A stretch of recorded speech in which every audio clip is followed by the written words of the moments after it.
자녀와 부모 간의 관계가 고난의 시대를 맞이하고 있는 것 같습니다. 상처와 고통이 증가하며 이상적인 부모로서의 방향성을 무엇으로 정해야 할지 궁금해집니다. 어디서부터 잘못되었을까요? 오늘은 시대의 명인의 통찰을 통해 부모로서의 책무를 어떻게 이행해야 하는지를 탐색하려 합니다.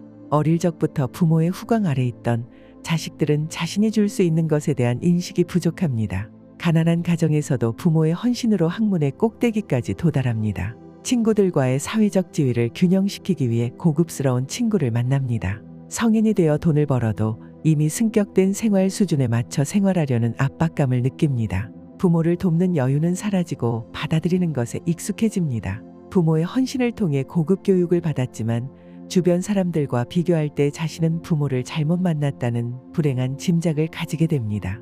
이로 인해 부모에 대한 감사함이 거의 없어지고 부모는 자식들에 대한 큰 기대를 키웁니다. 이는 그들이 아들과 딸을 양육하는 데 상당한 희생을 한 결과입니다. 부모의 기대가 커지고 자녀들은 더 이상 주지 못하며 대신 부모에 대한 불평만이 증가하므로 이 관계는 부서질 가능성이 높습니다. 하지만 나는 너를 과도하게 도와줄 수 없다. 너 스스로 살아가라. 라고 처음부터 교육한 가정에서는 자녀가 빨리 성장하여 독립하게 됩니다.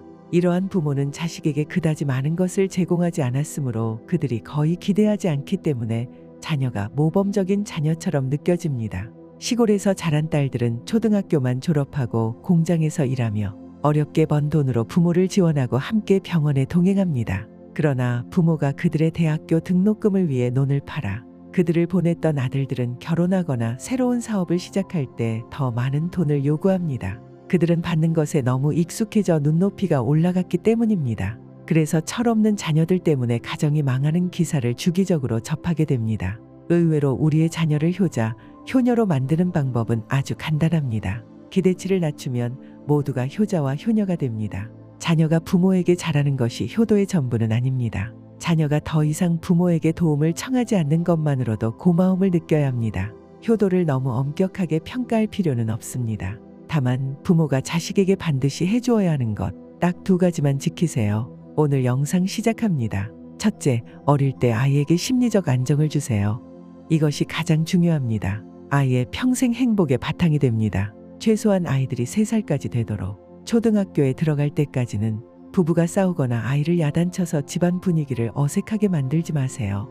먹는 음식은 부족해도 괜찮고 입는 옷도 부족해도 괜찮고 자는 집도 허술해도 괜찮습니다. 장난감도 없어도 괜찮아요. 불안한 마음을 가지 않도록 도와주어야 합니다. 심성이 불안하고 약하면 평생 불행하지 않습니까? 그래서 마음의 안정을 만드는 시기가 중요합니다. 아이에게 절대로 화내고 짜증을 내면 안 됩니다. 아이가 어릴수록 피해가 큽니다. 예를 들면 풀이든 나무든 어리고 작을수록 조금만 힘을 가하면 죽습니다. 그런데 큰 나무는 상처를 좀 내도 크게 피해가 없습니다.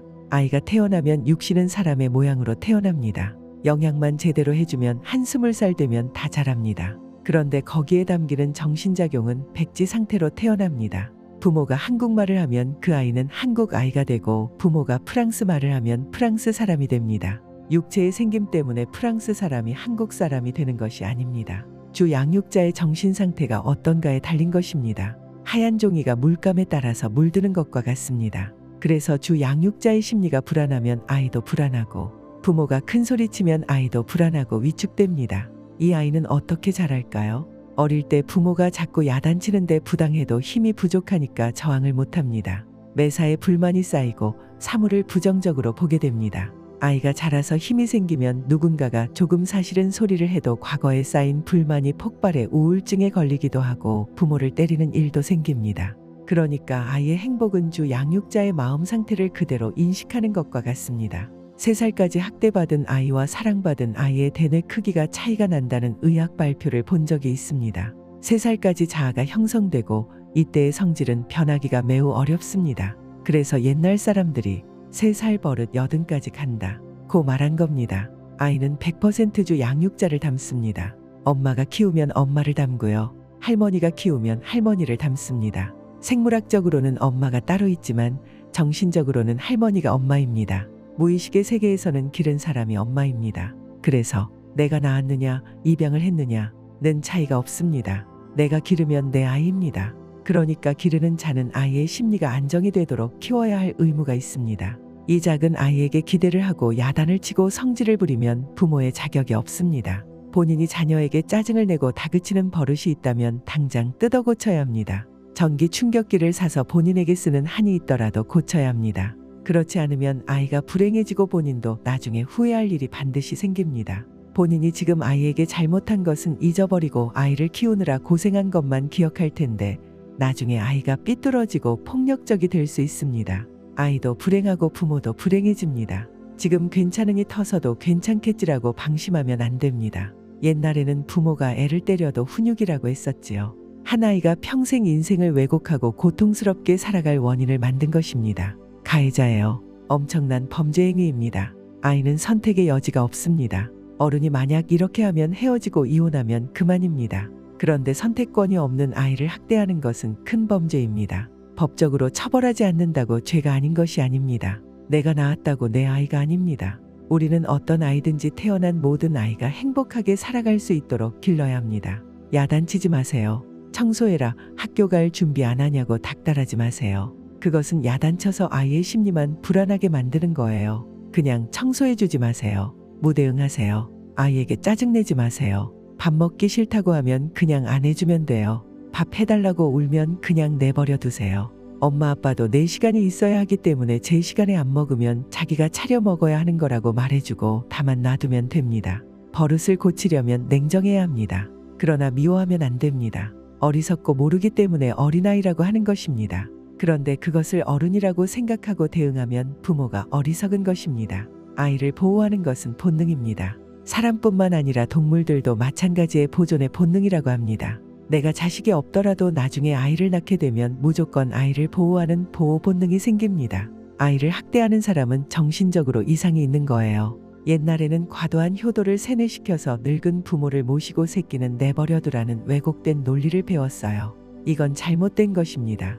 북한, 아프가니스탄의 아이든 아이가 어느 정도 성장할 때까지는 나의 아이, 남의 아이 할 것 없이 아이는 보호해야 합니다. 하물며 내 아이를 학대한다는 것은 정신이상자입니다. 부모에게 학대를 받으면 사랑과 이상하게 섞여서 정신분열의 원인이 됩니다.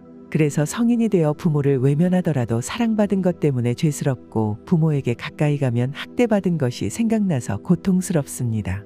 그런 사람들이 주변에 얼마나 많이 있습니까? 내가 그런 걸 당했으면 내 아이에게는 그렇게 하지 않아야 하는데 자기도 모르게 또 그렇게 답습합니다. 아이에게 적당히 밥 해주고 빨래도 대충 해주세요. 적당히 가볍게 생각해야 아이들이 건강하게 자랍니다. 죽을 힘을 다해 너무 정리해주면 아이에게도 부담이 듭니다.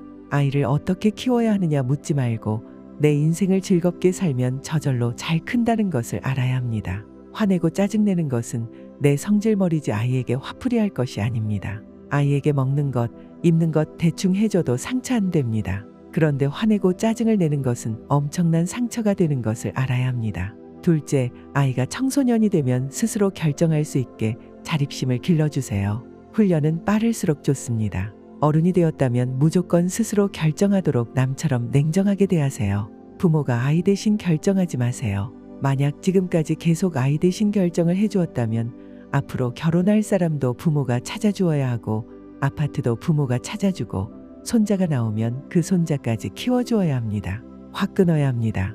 결정은 아이 본인이 하는 것으로 결정을 딱 하세요. 아이가 참고할 만한 정보만 알려주는 것이지 청소년 이후의 자식은 성인입니다. 물론 아이가 대학 다니면서 힘들어하거나 직장 다니면서 아이 키우는 것 보면 도와주고 싶은 마음이 들겠지요.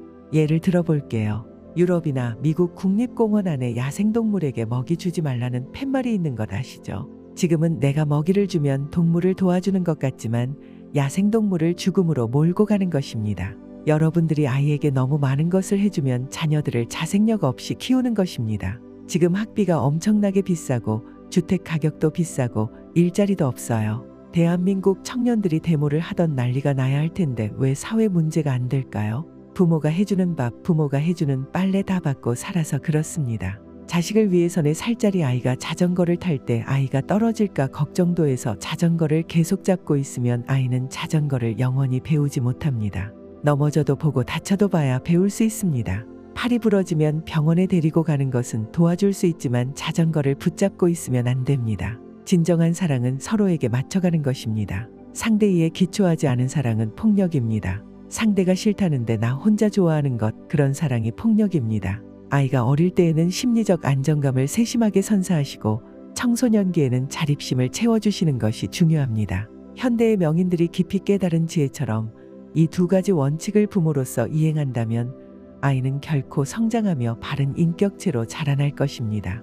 21세기의 부모들이여, 우리 자식들에게 과도한 기대를 가지는 것은 자제해 주시기를 바랍니다. 우리가 20세기 부모님에게서 배운 효도의 의미는 21세기에 와서는 크게 변화해 있습니다. 기대는 크면 클수록 그만큼의 실망도 가져옵니다. 이강 시니어의 종합정보 채널 시니어 지침서였습니다. 행복 가득한 하루 보내시길 바랍니다.